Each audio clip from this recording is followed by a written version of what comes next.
구약 성경 룻기 1장 19절에서 22절까지 있는 성경 말씀 함께 성경과 스크린 보고 합독합니다. 시작. 이에 그 두 사람이 베들레헴까지 갔더라.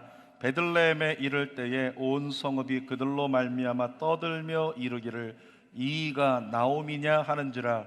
나오미가 그들에게 이르되 나를 나오미라 부르지 말고 나를 마라라 부르라. 이는 전능자가 나를 심히 괴롭게 하셨음이니라. 내가 풍족하게 나갔더니 여호와께서 내게 비어 돌아오게 하셨느니라. 여호와께서 나를 징벌하셨고 전능자가 나를 괴롭게 하셨거늘 너희가 어찌 나를 나오미라 부르느냐 하니라. 나오미가 모압 지방에서 그의 며느리 모압 여인 룻과 함께 돌아왔는데 그들이 보리 추수 시작할 때에 베들레헴에 이르렀더라. 아멘. 오늘은 룻기 1장 19절에서 22절 말씀으로 내 인생의 슬픔을 극복하라. 따라할까요? 내 인생의 슬픔을 극복하라. 이런 제목으로 말씀을 나눕니다. 자, 제목을 보니까 내 인생의 슬픔을 극복하라. 어쩌면 이런 사람도 있을지 몰라요. 목사님, 제 인생에는 슬픔이 없는데요. 그러니까 오늘 슬픔이라고 하는 주제가 나하고는 상관이 없는 것 같다, 이렇게 생각하는 분도 있을 줄 모릅니다. 그런데 여러분, 우리가 2020년 봄이 되기 전에요, 전 세계적인 팬데믹이 올 거라고 생각한 사람 있나요? 전 세계적으로 팬데믹이 와서 이렇게 고통당할 거라고 생각한 사람, 예견한 사람 아무도 없어요. 인도에 지금 하루에 코로나 확진자 수가 수십만 명입니다. 근데 어제 뉴스를 보니까 인도에 새로운 균이 발견이 됐는데 검은 곰팡이 세균이라고 하는 게 발견이 됐대요. 인도에서 지금. 근데 이 검은 곰팡이 세균은 보니까 퍼센테이지로 보니 치사율이 20%에 달해요. 굉장히 위험한 거죠. 그것들이 이제 또 인도에서 전 세계로 변이 바이러스를 포함해 가지고 검은 곰팡이 세균이 넘어올까 봐 이제 전전긍긍하는 그런 세대가 될 거란 말입니다.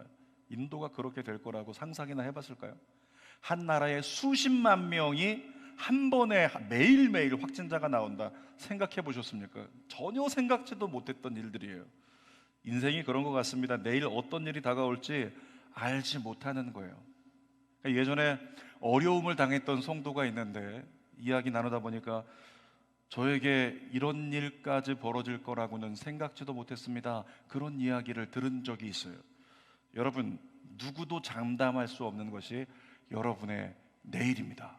그런데 하나님은 여러분의 내일을 지키실 줄 믿습니다.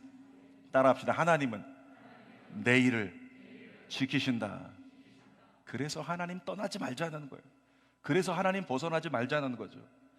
여러분, 우리는 주어지지 않은 상황에 대처하는 법을 배워야 됩니다. 그래서 비행기 탈 때마다 항상 스튜디오스들이 나와서 가르쳐 주죠. 구명조끼 어떻게 입는 거고, 바람 어떻게 불고, 어떻게 하는 거라고. 근데 그 일은 한 번도 우리에겐 일어나지 않았다는 거죠. 다만 만일의 때를 대비해서 우리는 알고 준비하는 것이 필요하다는 것입니다. 그런 맥락에서요, 오늘의 말씀은 언제 내 앞에 닥칠지 모르는 그때를 준비하는 모의 훈련과도 같다, 이렇게 생각하면 될 것입니다.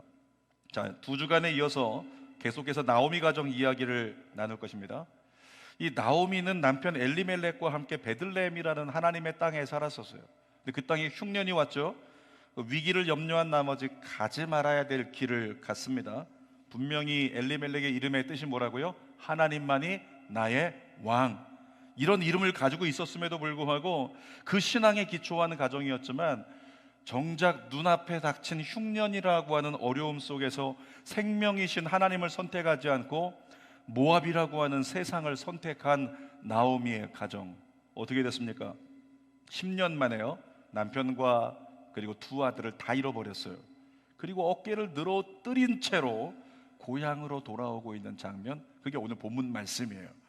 여러분, 과부가 된 채 슬픔을 떠안고 고향으로 돌아오고 있는 나오미의 귀향, 이 메시지를 통해서 우리에게 주시는 세 가지 말씀 함께 나누겠습니다. 첫 번째로는 인생을 살 때요, 슬픔을 진단하는 법을 알 필요가 있다라고 하는 겁니다.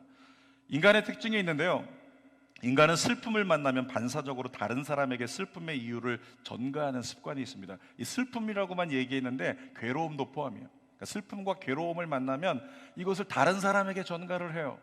그래서 아이들이 그런 얘기할 때 가끔 들어보신 적 있을 겁니다. 엄마 때문이야, 아빠 때문이야. 또는 부부간에는 남편 향해서 저 너 때문이다, 아내를 향해서 너 때문이다, 당신 때문이야, 이런 얘기들 종종 하게 된다는 거죠. 인간이 가지고 있는 본능적인 방어 기제 때문에 그래요. 그러니까 인간은 어려움을 만나면 자꾸만 자기 인생에 닥친 어려움과 슬픔과 그 괴로움을 누군가에게 책임을 전가하려고 한다는 거죠. 자, 19절 말씀 한번 읽어보겠습니다. 시작. 이에 그 두 사람이 베들레헴까지 갔더라. 베들레헴에 이를 때에 온 성읍이 그들로 말미암아 떠들며 이르기를 이가 나오미냐 하는지라.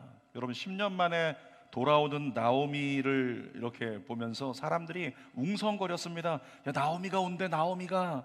동네 사람들이 모두 나왔어요. 모두 나와서 관심을 가지는 거 보니까 아무래도 나오미는 별 볼 일 없는 인생이 아니라 유력했던 사람이었던 것 같아요. 엘리멜렉은 우리 동네에서 유명한 가정, 그 가정이 10년 전에 흉년이 왔다고 우리 모두 힘들어할 때 그 가정은 그냥 넉넉한 자기 재산을 가지고 종잣돈을 가지고 모압 땅으로 떠났거든요. 그 당시에는 부러워했던 사람도 있을 줄 몰라요. 그런데 그 가정이 10년 만에 돌아왔다는 소식을 들으니까 기대하는 겁니다. 그런 거 있죠. 여러분 주변에 있다가 뭐 지금 같으면 상상이 안 되는 얘기지만 과거에 우리 부모님 세대들 중에서 사우디아라비아에 일하러 갔다, 어디에 해외로 일하러 갔다, 돈 벌러 갔다, 그런 얘기 들으면 몇십 년 만에 돌아왔다 그러면 세상에 얼만큼 재산 갖고 왔을까, 얼마나 돈 벌어 왔을까, 사람들이 기대를 하잖아요. 그러니까 그런 기대를 가지고 베들레헴 사람이 바라보는 거죠. 나오미가 왔대, 나오미. 세상에 얼마나 돈 벌어 왔을까. 모압 땅에 가서 많이 벌어온다고 했는데 얼마나 가지고 온 거야. 잔뜩 기대를 하고 뛰어나왔다는 거죠. 근데 여러분, 나오미의 이름이 의미가 뭐냐면 즐거움입니다. 대한민국으로 얘기하면 기쁨이라고 얘기할 수 있겠죠. 그러니까 나오미가 뛰어다니면 야, 기쁨, 기쁨, 어디 있어, 기쁨, 기쁨. 나오미의 이름은 부르기만 해도 가정의 분위기가 좋아지는, 즐거움을 줄 수 있는, 기쁨을 줄 수 있는 그런 여인이었다는 것입니다. 그런데 사람들이 뛰어나오면서 야, 나오미, 우리의 기쁨, 우리의 즐거움, 그가 왔대, 가서 보자. 뛰어나오면서 기대하다가 전부 다 사람들의 얼굴이 다 일그러져 버렸어요. 이유가 뭐냐면 나오미의 얼굴을 보니까 즐거움과는 상관없는 완전히 슬픈 안타까운 모습이었기 때문이라고 하는 거죠. 그러니까 읽었던 19절 말씀 가운데 사람들이 나오미를 보면서 서로 돌아보며 얘기합니다. 저 여자가 나오미 맞아? 이가 나오미냐? 저 여자가 정말 나오미야? 우리가 알던 나오미 저렇게 안 생겼는데? 나오미 웬만큼 입었었고 웬만큼 가졌었던 그 나오미의 모습인데 그런 모습은 다 사라져버리고 정말 몰골이 말이 아닌 모습. 그도 그럴만 하겠죠. 남편을 잃어버렸어요. 반쯤 넋이 나갔을 거예요. 근데 조금 있다가 두 아들을 잃어버렸어요. 그러니까 완전히 그냥 넋이 나가버린 거죠. 그 상태에서 가진 것도 하나도 없습니다. 다 떨어져가지고 남루한 옷차림에 그냥 룻이라고 하는 며느리 하나 붙잡고, 어쩌면 우리로 얘기하면 짐보따리 그냥 하나 들고 빈털털이 돼가지고, 그리고 베들레헴으로 돌아오고 있는 나오미 볼 때 모든 사람이 너무나 안타깝다. 저가 나오미냐? 어떻게 저런 모습일 수 있지? 이렇게 생각을 하고 있는 거죠. 나오미를 보려고 나온 사람들에게 그렇게 남루한 모습으로 걸어오던, 고개를 떨구고 걸어오던 나오미가 고개를 들어서 한마디 합니다. 그것이 20절 말씀인데요, 읽어보겠습니다. 20절 상반절. 나오미가 그들에게 이르되 나를 나오미라 부르지 말고 나를 마라라 부르라. 이런 겁니다. 기쁨, 기쁨. 여러분의 이름이 만약에 기쁨이라고 생각해 보세요. 기쁨, 기쁨 그러는데 찡그리고 있으면 좀 이상하죠. 안 어울리죠. 기쁨, 기쁨 그러면 뭔가 좀 기뻐질 것 같고, 그래서 때로는 그런 염원을 담아가지고 마음을 담아서 아이들의 이름을 짓잖아요. 저희 큰아들의 이름이 예달미거든요. 학교에서는 예수님 닮았어 네가? 그리고 꿀밤 맞았다는데 그게 아니고 예수님 닮으라고. 그러니까 우리는 소망을 담아서 자녀들의 이름을 줘요. 나오미라는 이름을 엄마가 아빠가 지었을 때도 나오미 너는 보니까 생긋생긋 막 웃고 있었을 줄 몰라요. 너무 즐겁게. 현민이 보니까 현민이가요, 영이 맑아요. 제가 아느니까 막 웃어요. 영이 맑아요. 그 모습을 보니까 너무나 사랑스러워가지고, 야, 넌 정말 행복한 인생이 될 거야, 그렇게 바라보고 있는데, 때로 이름을 그래서 짓는다면, 이름이 없다면 웃음을 표현할 수 있는 이름을 짓겠죠. 나오미가 그랬다고요. 기쁨이라고요. 즐거움이라고요. 그런데 사람들이 보기에 나오미가 정말 누추한 모습으로 돌아오니까 의아해하고 있는데, 나오미가 얘기하기를, 더 이상 나를 나오미라고 부르지 마라. 더 이상 나를 기쁨이라고 부르지 마라. 나를 마라라고 부르라. 여러분, 나오미는 즐거움이라고 했잖아요. 근데 마라는 뭐냐면 고통이라는 뜻이에요. 그러니까 완전히 전혀 다른 상반된 의미를 가지고 있는데, 나오미가 자기 이름을 마라라고 부르라, 이렇게 이야기를 하는 거죠. 2주간 저희가 나눴습니다. 나오미 가정에 왜 이런 일이 일어났다고요?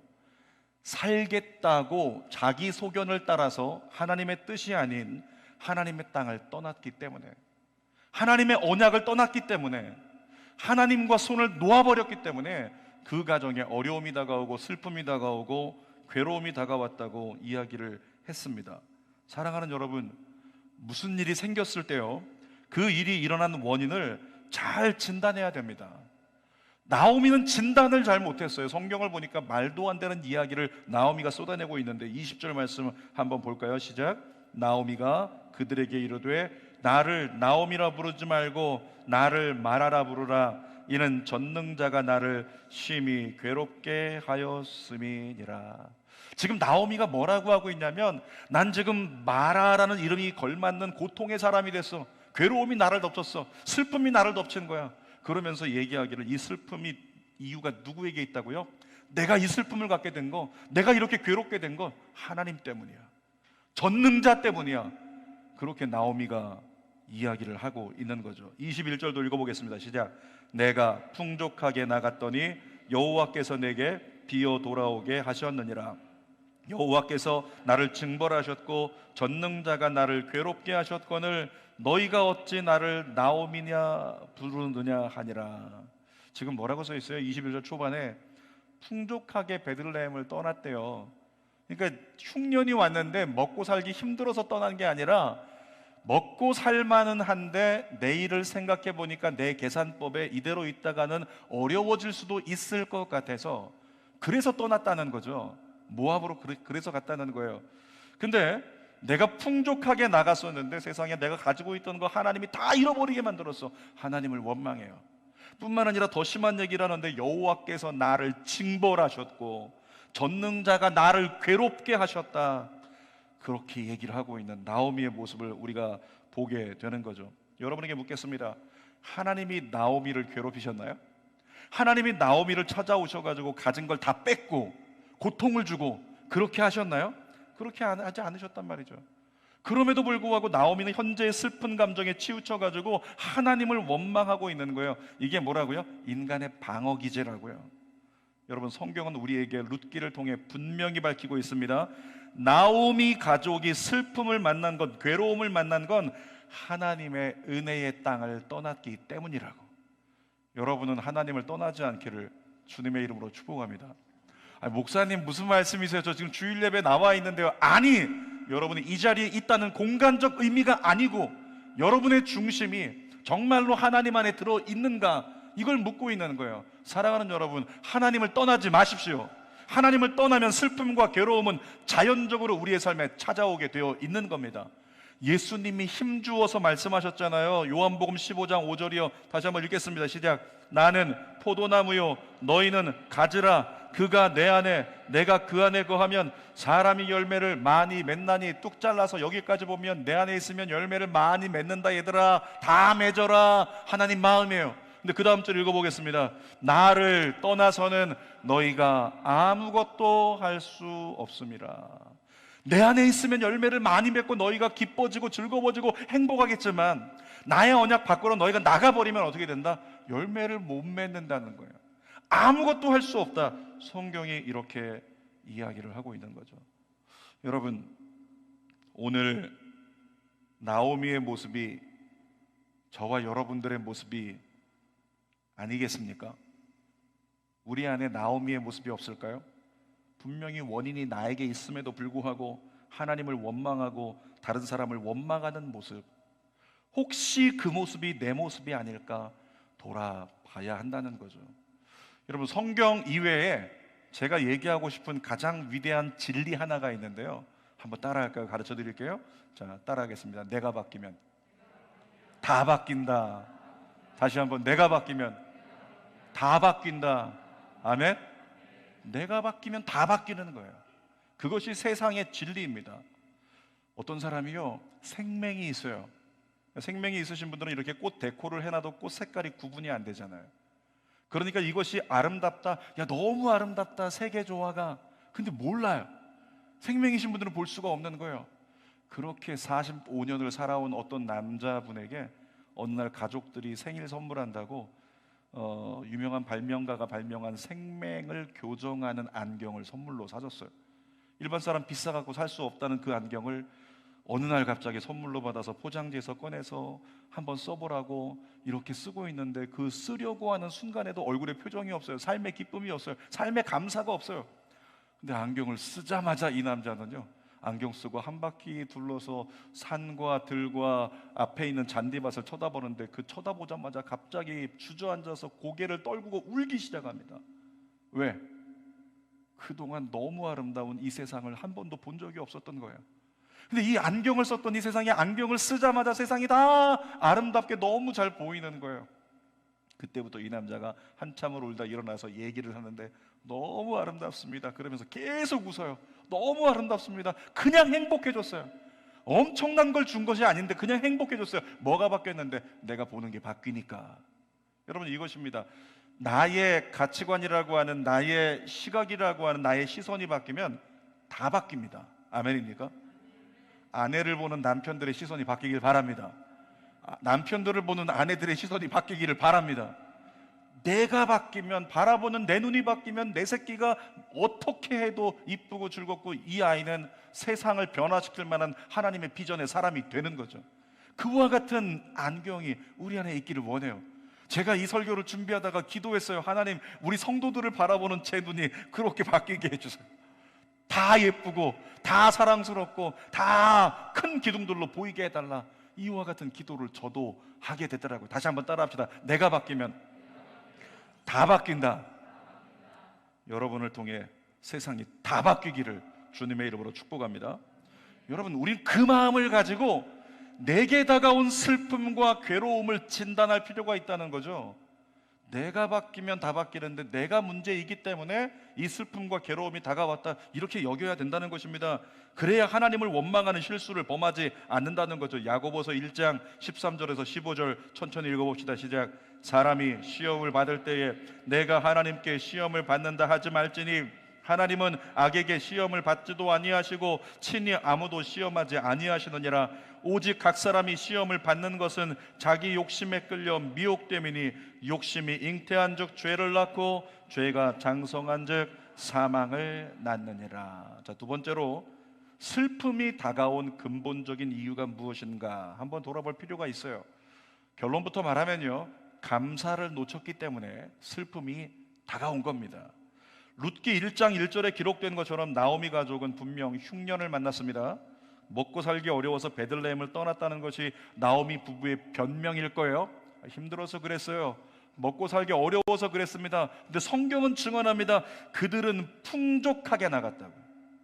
다시 말하면 21절을 통해서 보니까 그들은 아직 넉넉했다는 거죠. 한 번 더 읽어볼까요? 21절 시작.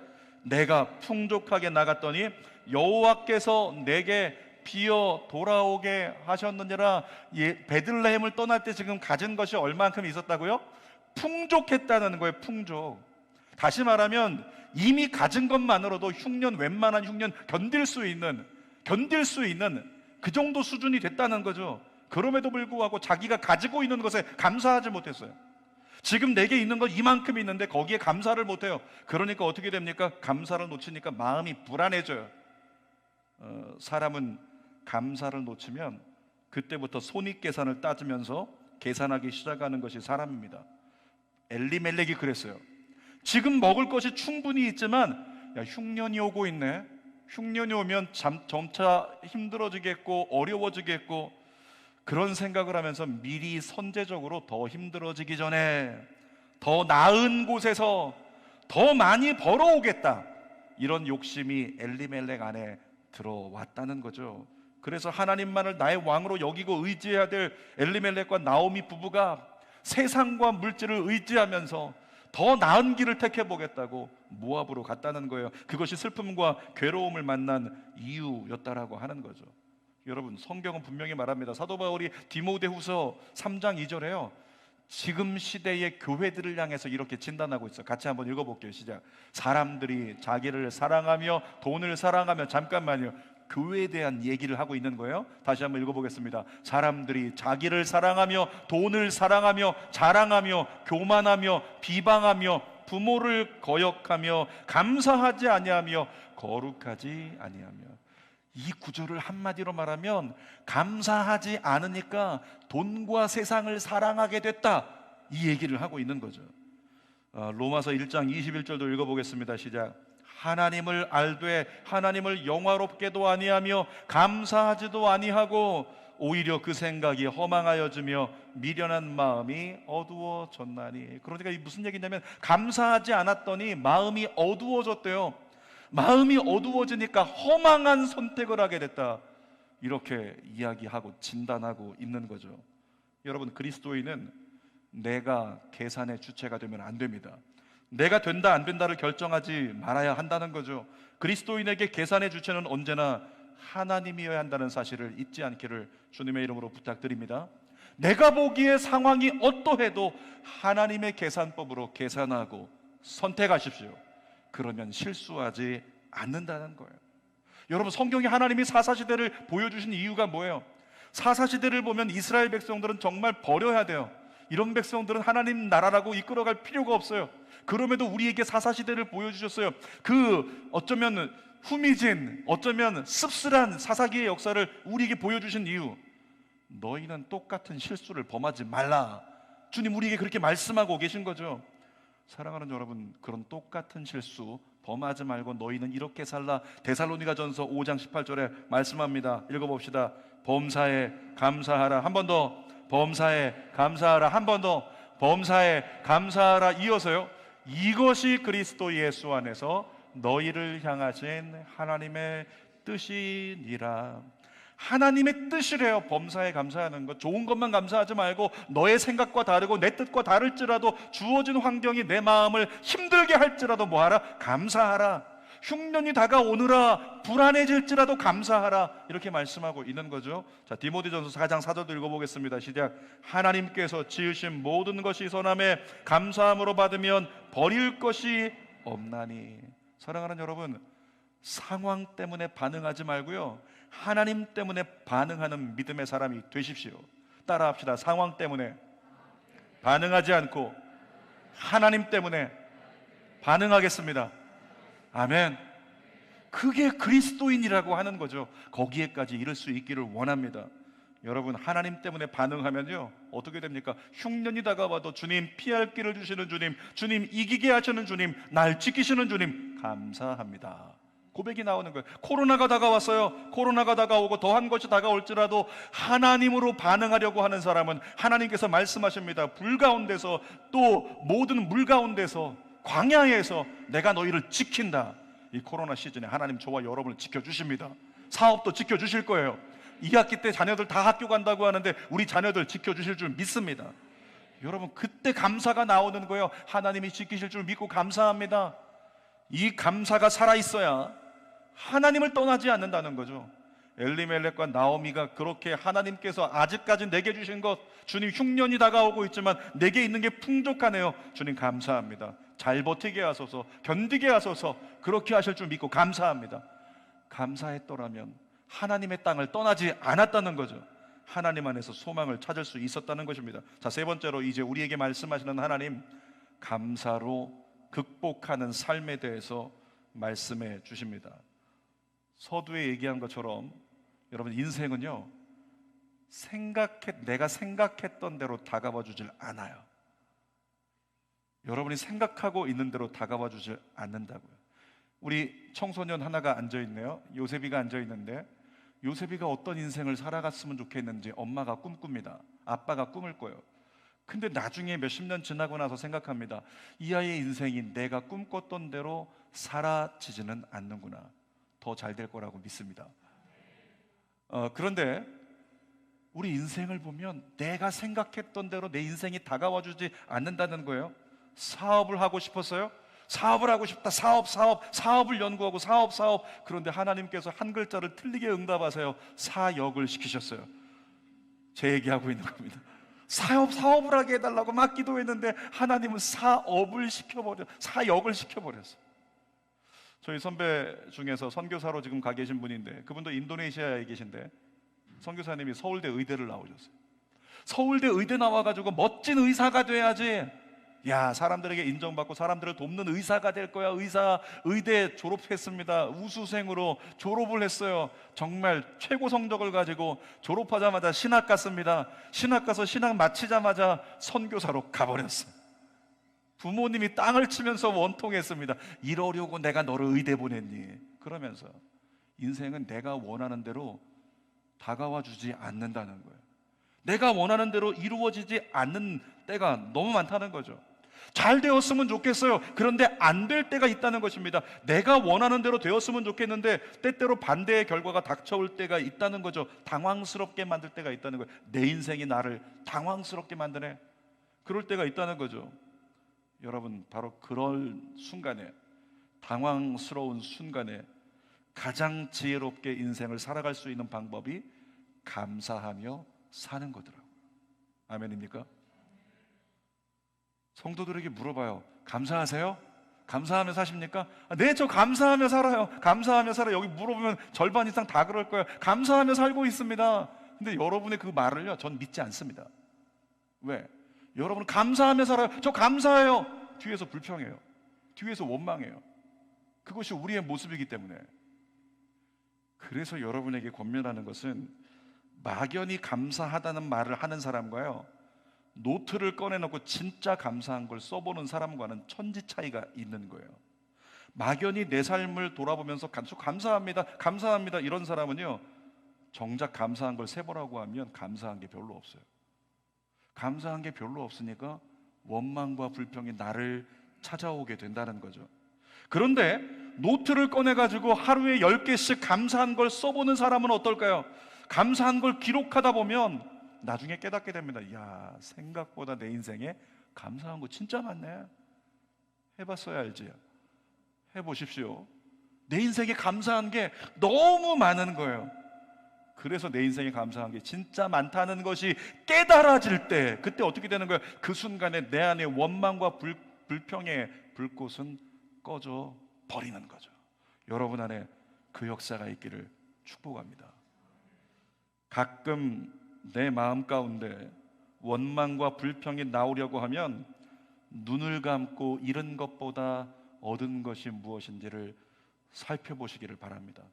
설교 시간에 눈 감지 말고, 가끔 원망과 불평이 나올 때 눈을 감고 내 삶에 하나님이 허락하신 것들, 잃은 것보다 얻은 게 무엇인지 살펴보라고요.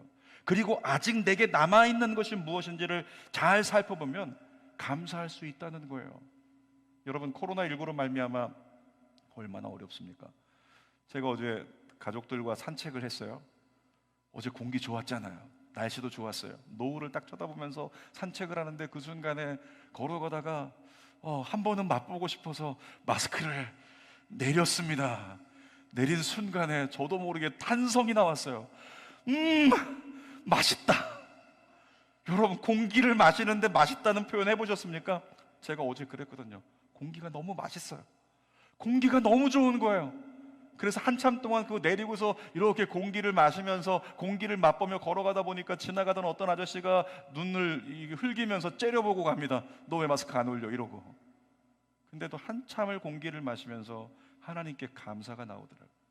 이전에 감사해 본 적 있나요? 공기 때문에 감사해 본 적 있으세요? 없어요. 우리의 일상 때문에 감사해 본 적 있습니까? 없어요. 그냥 사람들 만나는 거 감사해 본 적 없어요. 그런데 코로나19로 말미암아서 잃어버린 것과 같지만, 그런데 우리가 얻은 게 뭐다?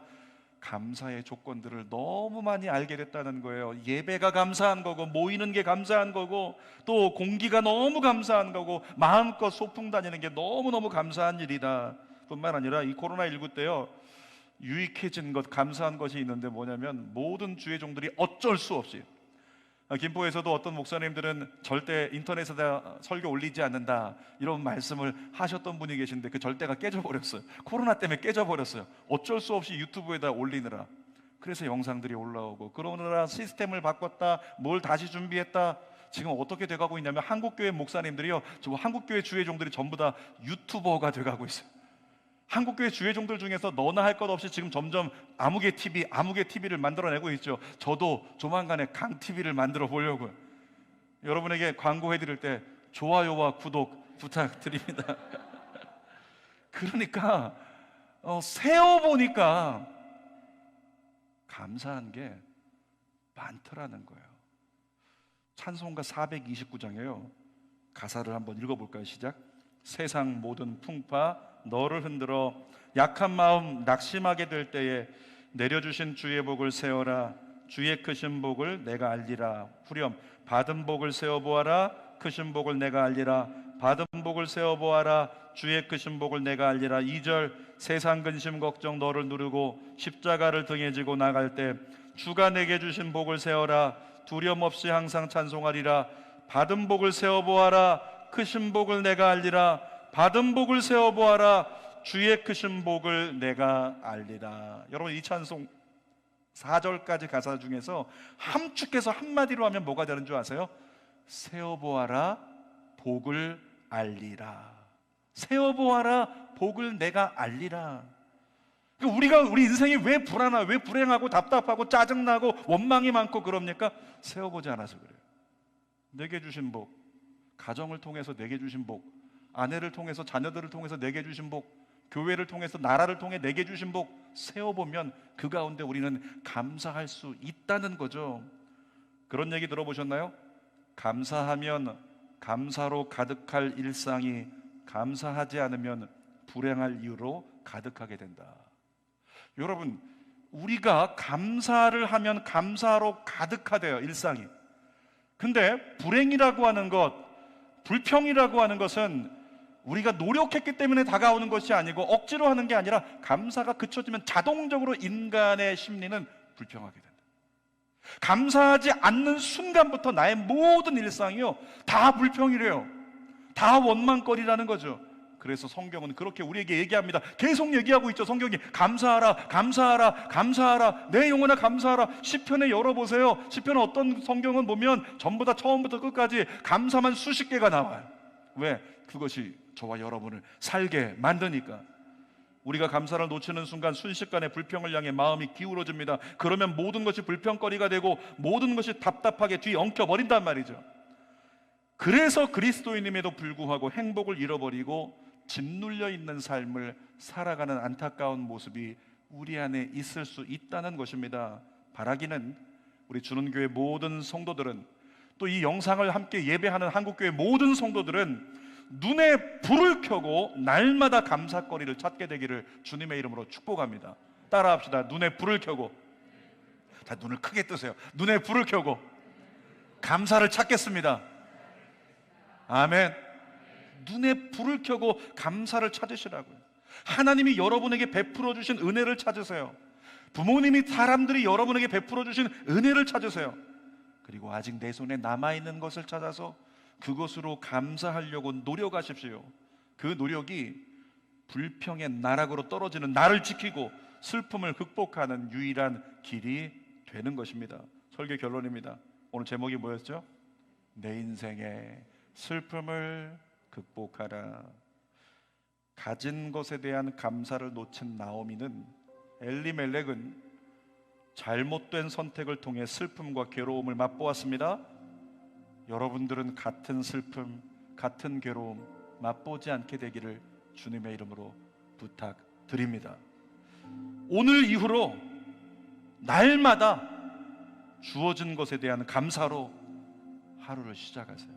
아침에 감사하세요. 저녁에 감사하세요. 세일이 있어요? 세일 안에서요? 단톡방 있습니까? 거기서 매일매일 감사를 나누세요. 3개씩이라도 좋으니까 나누세요. 가족 단톡방 있어요? 딴 거 나누지 말고 가족 단톡방에 감사 나누세요. 매일매일 나누세요. 부모님과 나누세요. 동역자들과 나누세요. 믿음의 사람들과 감사를 나눠보세요. 내 감사를 통해 그가 감사하게 되고, 그가 감사하게 되고, 또 다른 누군가 감사하게 되면서 그들의 삶에 다가올 수 있는 원망과 불평과 슬픔과 괴로움을 막을 수 있는, 극복할 수 있는 하나님의 은혜의 역사가 임하게 될 줄 믿습니다. 여러분, 삶을 살아가다 이래도 저래도 마찬가지라면 그냥 감사하세요. 감사부터 하세요. 주어진 것에 그저 감사하십시오. 하나님이 여러분에게 더 큰 은혜를 부어주시기를 축복합니다. 기도하겠습니다. 하나님, 삶을 살다 보니까 이것도 원망스럽고 저것도 원망스럽고 다 원망스러운 것들 투성이인 이유는 내가 문제입니다. 내가 변하면, 내가 감사에 붙들리면 모든 것이 감사의 조건이 되고, 내가 변하면 다 변합니다. 살아계신 아버지 하나님, 오늘 이 자리에 있는 믿음의 종들이 감사를 놓치지 않게 하여 주옵소서. 감사로 내게 주어진 것이 얼만큼 있는지, 아직 남아있는지, 주시는 내가 얼마나 귀했는지 그것을 세어보면서 하나님 은혜 안에 머물러 주님 곁을 떠나지 않는, 주님 안에 머물러 있는 믿음의 종들 다 되게 하여 주시옵소서. 예수님의 이름으로 기도하옵나이다. 아멘. 아멘. 우리 말씀 생각하면서 거룩하신 하나님, 나에게 감사를 회복시키시고 내 삶에 새로운 은혜의 날을 다시 한번 열어달라고 우리 한번 기도하도록 하겠습니다. 함께 찬양합니다. 거룩하신 하나님, 거룩하신 하나님, 주께 영혼으로 감사드리세.